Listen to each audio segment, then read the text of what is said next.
In today's lecture, we will see the concept of three angles which are called Euler's angles. Actually, in my previous two videos, I have introduced you some basic facts of this chapter of kinematics and dynamics of rigid bodies.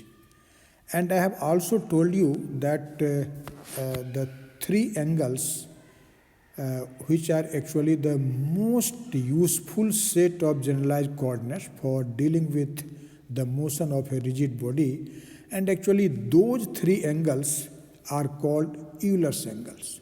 Okay, so what are these Euler's angles, how we can find it, and what are its uses, and how we can say that these are the most convenient three generalized coordinates to discuss the configuration of a rigid body, we will learn in this video. Okay, so as I have told you that the most useful set of generalized coordinates for a rigid body are Euler's angles, which are the angles of rotation about a specified axis executed in a specific sequence. In fact, when we generate the primed axis, or you can say the body set of axes, as you can see in this figure, that this x prime, y prime and z prime, these are the coordinate axes of body set of coordinate system. Okay, and if our aim is to generate these body set of axes from the unprimed axis, that is x-axis, y-axis, z-axis, which is actually the axis of a space coordinate system, by three successive rotations. It means we will obtain the body set of axes by the three successive rotation of the space set of axes in a particular sequence. Then you will see those three angles of rotations are the most useful and most convenient generalized coordinates for dealing with the motion of rigid bodies, and such three angles are called Euler's angles. Okay, actually in this case, each transformation, or you can say rotation, is an orthogonal transformation, and the final configuration of a body axis will be shown to result from a composite orthogonal transformation. We will learn in this lecture. Okay, so now let us see this figure. Here I have shown that these x, you can see here, x, y and z, these are actually the orthogonal space set of axes, and the unit vectors along x-axis is I, along y-axis it is j, and along z-axis it is k. Okay, and you can also see that I have shown here this x dashed axis, y dashed axis and z dashed axis. Actually these x dashed, y dashed and z dashed, or you can say x prime, y prime, z prime, these are the orthogonal body set of axes, and we assume that the unit vector along x dashed axis is I dashed, along y dashed axis this is j dashed, and along z dashed axis we assume it as k dashed. Okay, so these are the unit vectors along the body set of axes. As you can see in this figure that the xy plane is different from x dashed y dashed plane. Actually you can see here this by this almost elliptical region I have marked the xy plane. Okay, and by this shaded region we have shown the x dashed y dashed plane, and you can clearly see that this xy plane is different from x dashed y dashed plane, and similarly the yz plane is also different from y dash z dash plane. Okay. In fact, in order to account for the rotatory motion, we shall carry out the transformation from a space set of x's to body set of x's. Our aim is to transform the space set of x's to the body set of x's. Okay, and the transformation is worked out through 3 successive rotations performed in a certain specific order. And due to those 3 rotations of the axis in a specific order, actually after the completion of 3 rotations, we will see that the space coordinate axis, that is x-axis, y-axis and z-axis, will get coincide to the body set of axis. Okay. So this rotation is carried in such a manner in 3 successive rotations that finally our space set of axes coincide with the body set of axes. Okay. Actually, in these 3 rotations, we will generate the 3 angles, and those 3 angles are actually called the Euler's angles. Okay. In fact, in this figure, I have shown those Euler's angle here, that this phi is the first Euler angle, okay, this psi is the second Euler angle, and this theta is the third Euler angle. Okay. Actually here, this line which I have marked here, this is called line of nodes or nodal lines. Actually, this angle psi is made by this nodal line with the x prime axis, which is actually the body axis. Okay. Actually, for your convenience, what I have explained, I have actually written it here, and you can see and you can note down these things in your notebook. That will be essential for your answer of the question related to Euler's angle in your examination. Okay. So I hope you can note down these things.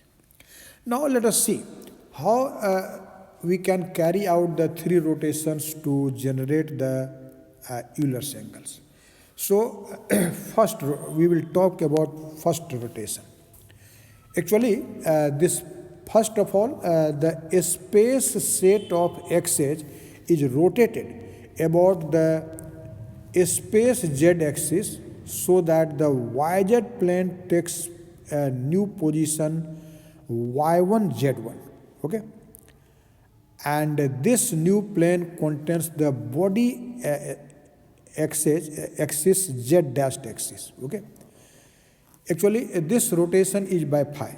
In fact, you can see easily that this first rotation is carried about the space z-axis. This is space z-axis, you can see, and this space z-axis is rotated in anti-clockwise sense by angle phi. So this x-axis will be now at the position of x1 axis, and this angle of rotation is phi. And similarly, y is rotated to the position y1 by this angle phi. So in first rotation, since rotation is carried about the z-axis, so z and z1 will be same, but x is rotated, OX axis is rotated to the position OX1, and OY is rotated to the position OY1 by the angle phi. And this rotation is actually carried in anti-clockwise sense, or you can say the counter-clockwise sense. Okay. Since the rotation is about the z-axis, so that yz plane takes new position y1 z1. You can see this axis is y1 axis, and x-axis, z-axis coincides with z1, and so yz plane now becomes y1 z1 plane. Okay, and this new y1 z1 plane contains the z dash axis of the body coordinate system. Okay. Now we consider that I1 is the unit vector along x1 axis, j1 is the unit vector along y1 axis, and k1 is the unit vector along z1 axis. But since z1 and z coincide because we rotate the coordinate system about z axis, so z and z1 are same. And therefore, you can say that actually this k1 is same as that of k. Okay. Now, on the basis of this figure, you can actually find the transformation equation, or you can say that the transformation to this new set of x's from the space set of x's can be represented by the three equations which we can see easily. Now let us see.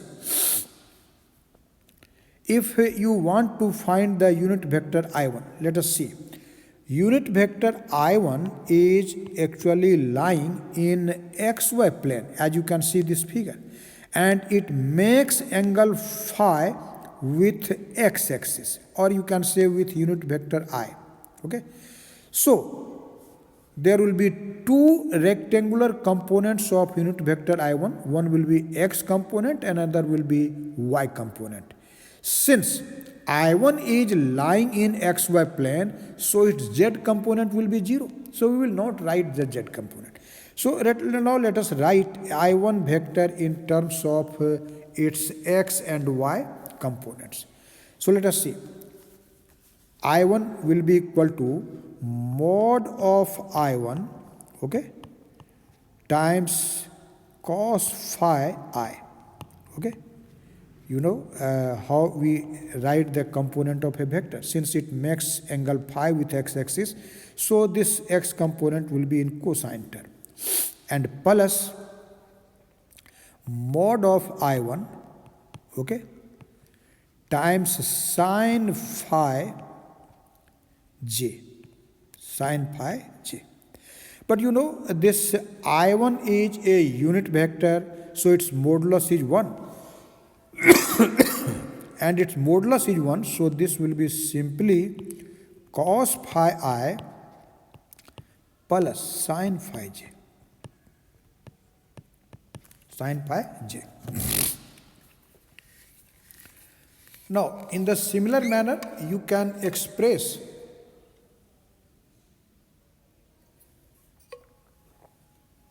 the unit vector j1 in terms of its components. You can see the unit vector j1.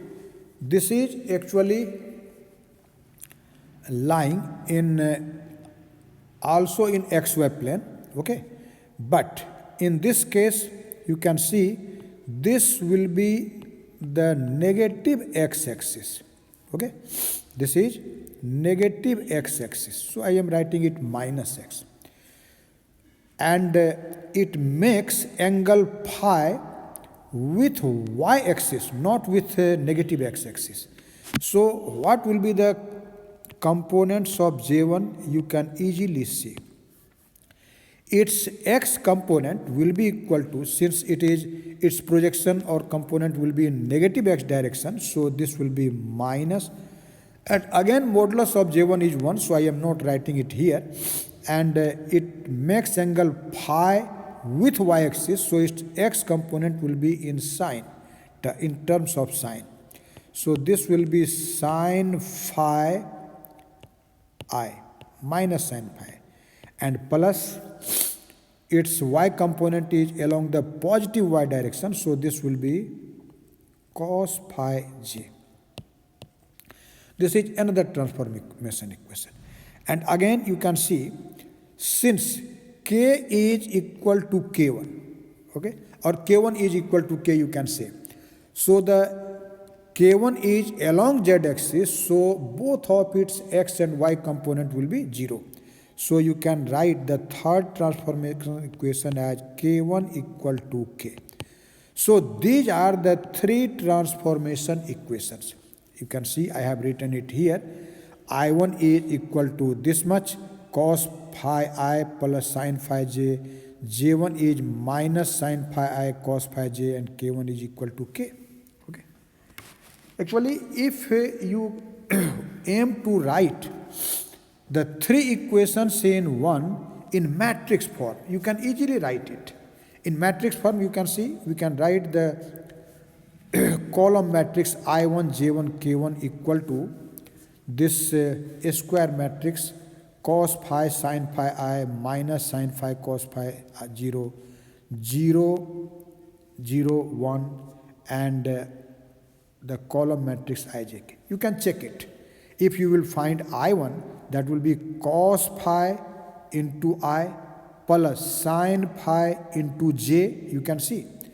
And 0 times k, that will be 0. Similarly, J1 will be what? This will be minus sin phi I plus cos phi j plus 0k. Okay? And K1 is K1 times 0, that is 0, K1 times 0, that is 0, and K1 times 1, that is K1 times, that is K1, oh sorry, this is 0 times k, that will be equal to 0, and 0 times k, that is 0, and 1 times k, that will be k. Okay. So in matrix form, this equation 1 is written in this manner, and you know it. Okay. So you can see that the x, y, z x's are transformed to x1, y1, z1 x's by the transformation matrix which is given by. This is actually this is the transformation matrix which actually transform the x, y, z x's into the x1, y1, z1 x.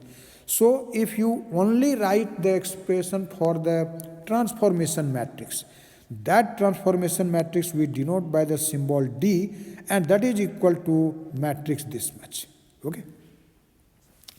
So the angle phi by which you have turned the x's x and y in this case, actually that angle is called precession angle. This angle is called angle of precession or precession angle. Okay. Now, now we will talk about the second rotation. This rotation is actually carried by angle theta. Okay. And this rotation is carried about the new x1 axis. In first rotation you have seen x has been rotated to the position x1.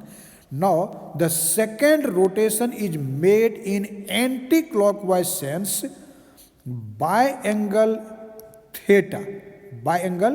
theta about this x1 axis. So x1 axis will remain at each, and so you can say that x1 and x2 will be same. Okay, but now the OY1 axis is rotated to the position OY2, and this Z axis, which was actually equal to Z1 2, this is now rotated to the position where actually the body Z axis lies. So this second rotation is carried by angle theta in such a manner that the Z axis is rotated to the position of the body Z axis. Okay, to the body Z. In such a manner, this rotation is carried in anti-clockwise sense. So this, you can see, this new Z axis which I have written Z2, that is at the position of Z dashed, which Z dashed is the body Z axis. Okay. So in this case, there is no rotation of this x1 axis because rotation is carried about it. Y1 axis is rotated by theta, and Z1 axis is also rotated by theta, and it is now at the position of the body Z axis. See the figure. Now in this case, you can see there is a transformation of the coordinate system x1, y1, z1 to what? x2, y2, z2. And what will be the transformation equation in this case, you can see. Actually now we consider the unit vector along this x2 axis as I2. But since x2 axis and x1 axis coincide, so I2 is simply equal to I1. And we also take J2 is the unit vector along y2 and K2 is the unit vector along Z2, which is actually the Z dashed axis. So you can say that K2 is equal to K. Not K, but K dashed. K dashed. Okay. Now you can write the transformation equation. See, this unit vector I2, this is already in x direction, so it's y. So all other component, that is its j and k components, or you can say y and z components, will be 0. So I2 is simply equal to I1. Okay. Now see this vector J2. You can see this vector J2 is lying in this y1 z1 plane, y1 z1 plane, and this J2 makes an angle theta with y1 axis. Okay. And it makes angle 90 minus theta with this Z1 axis. Okay. So both of these their components will be actually positive, that is y and z component, and x component will be negative because x component is positive, x is direction is positive, is perpendicular on it. So what will be J2? You can see, since it is a unit vector, so its modulus will be 1. So its y1 component will be cos theta J1. Okay. And Z1 component will be sin theta K1. Okay. Now see the unit vector K2. And this K2 is lying in again you can see this is lying in y1 z1 plane, but now this is minus y1 direction. This is minus y1 direction. So the z component,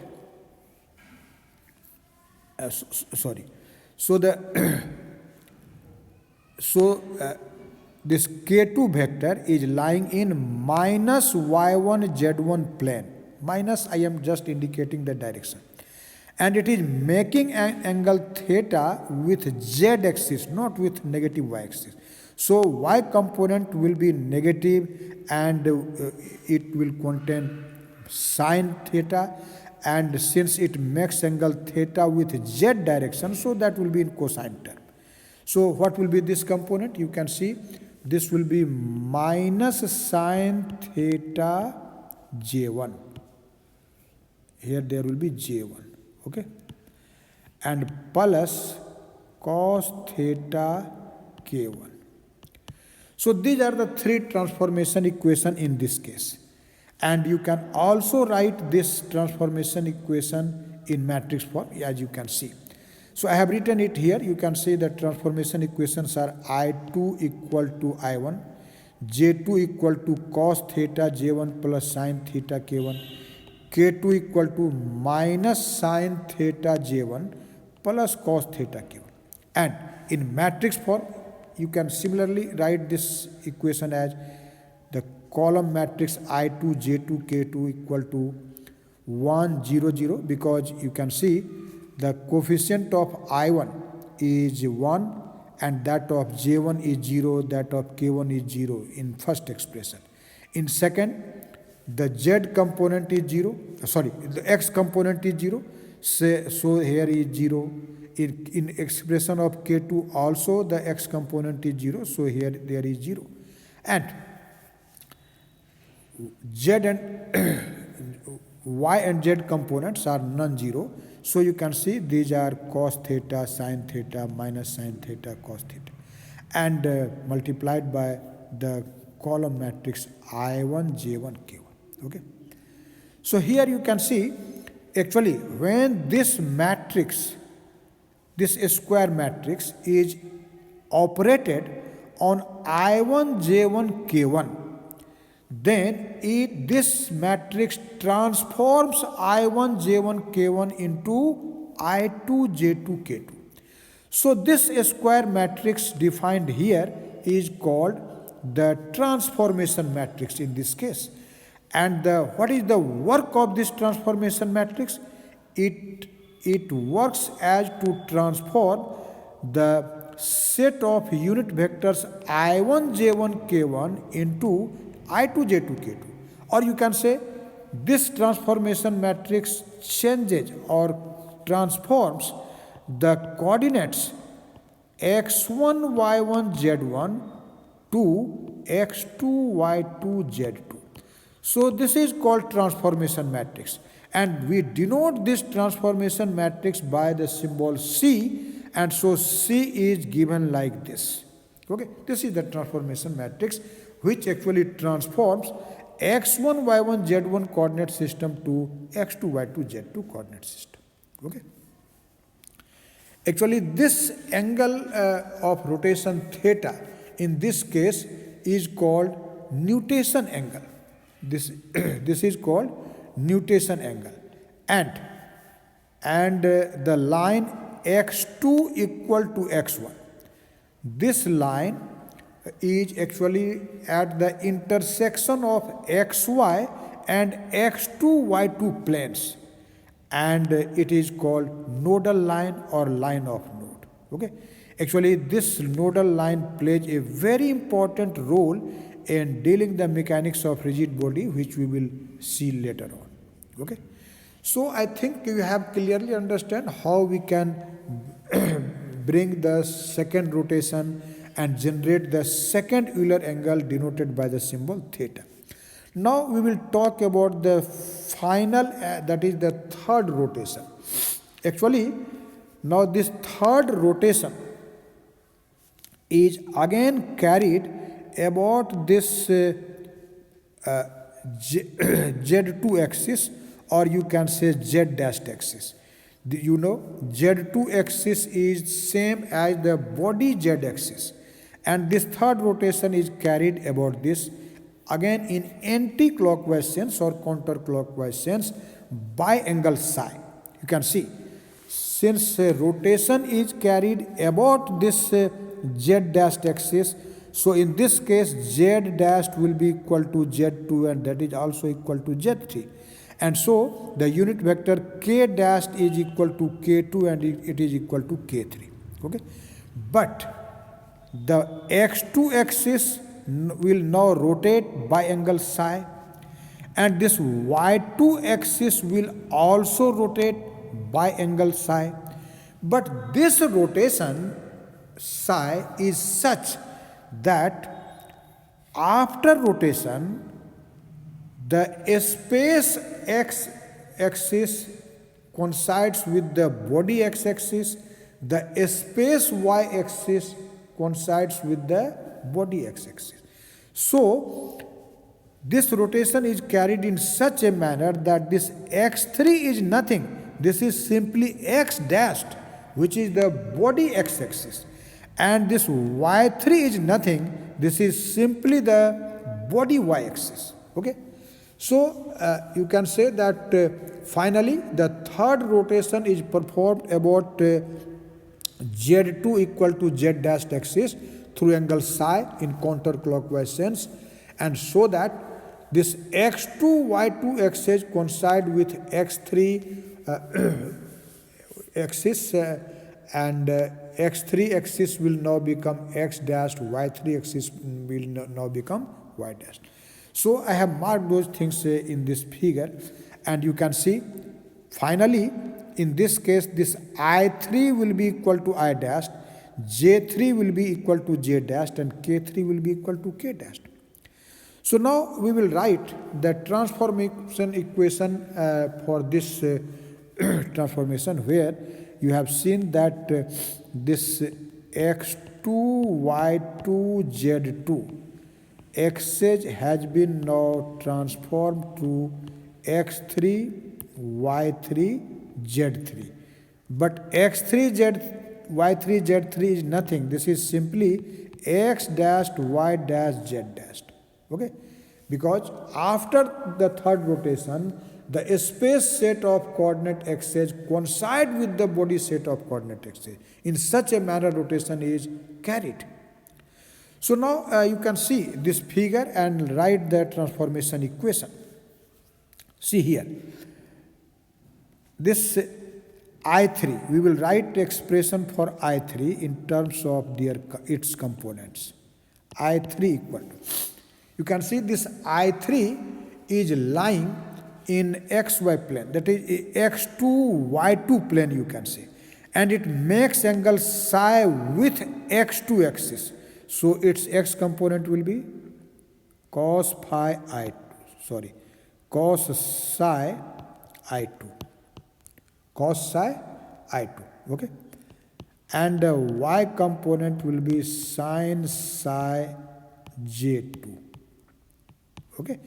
But you know I3 is same as that of I dashed, so you can write I dashed equal to I3 and this is equal to this much. As you can see here, I have written it here. Now see, the vector J3, you can see this J3 vector is lying in fact x2 y2 plane again, x2 y2 plane. But in this case, this x2 axis,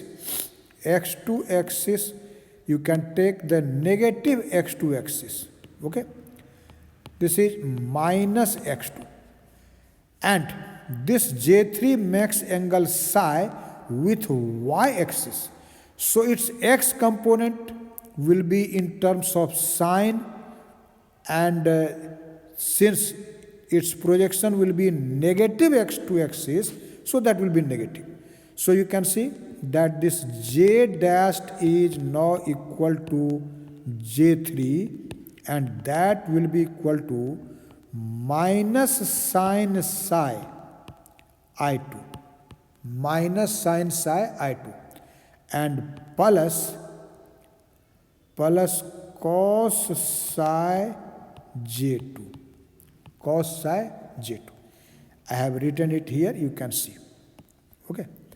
But since rotation has been carried about this Z3 axis, so Z3 remains unrotated. So K3 is simply equal to K dashed.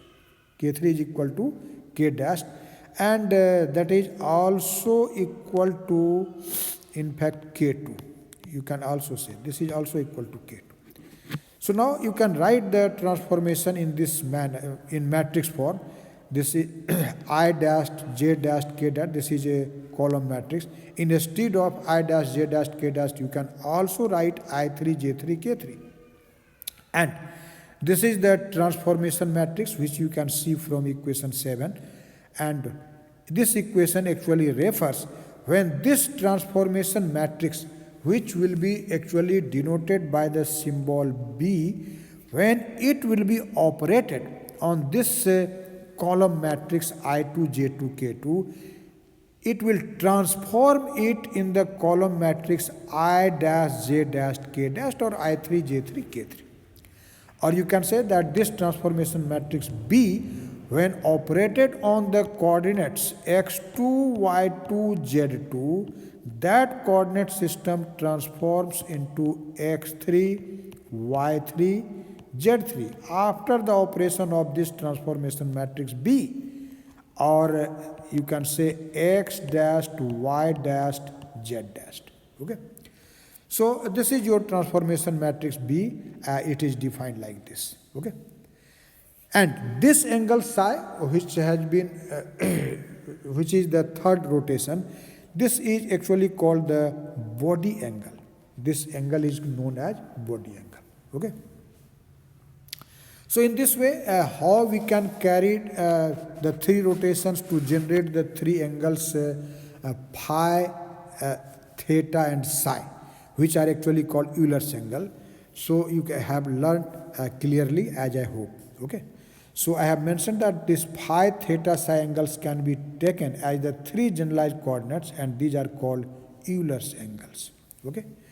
Now you have seen that if A is the complete transformation matrix, then what will happen when this complete transformation matrix A will be operated on the column matrix IJK? The result will be the column matrix I dash J dash K dash. It means this complete transformation matrix A will transform the space set of coordinate axes x, y, z to the body set of coordinate axes x prime, y prime, z. So you can also write this expression as A operated on this column matrix x, y, z will be equal to the column matrix x prime, y prime, z prime. Okay. So A is called the complete transformation matrix. But now see the transformation of the coordinate space coordinates x, y, z into the body coordinate x prime, y prime, z prime, which has been carried actually by 3 rotations. So we can also obtain this transformation by the use of the 3 transformation matrix which we have defined earlier. You can see this I prime, j prime, k prime. This is just equal to I3, J3, K3. And you have seen this column matrix is obtained when the transformation matrix B is operated on the column matrix I2, J2, K2. You have seen earlier. Okay. But how I2, J2, K2 is obtained? When the transformation matrix this C is operated on I1, J1, K1, then we get I2, J2, K2. So the column matrix I2, J2, K2 is equal to the transformation matrix C operated on the column matrix I1, J1, K1. Again, this column matrix I1, J1, K1 can be found by operating the transformation matrix D on the column matrix IJK. You have already learned. Okay. So you can see finally we see that when the matrix B.Sc.D is operated on the space unit vectors IJK or space coordinate XYZ or column matrix IJK, then this matrix B.Sc.D transforms this column matrix to I dash J dash K dash. Okay. So definitely we can say on the basis of this equation 10 that this B.Sc.D is what? This is actually the complete transformation matrix. So this product of B, C and D is recognized as the complete transformation matrix. So A is equal to B.Sc.D. Okay. Actually, the inverse transformation from body set of axes to a space set of axes can also be defined. Presently, you have seen when we operate the transformation matrix A, which is complete transformation matrix, which is equal to B.Sc.D, on the body set of, on the space set of axes x, y, z, we get the body set of axes. Okay.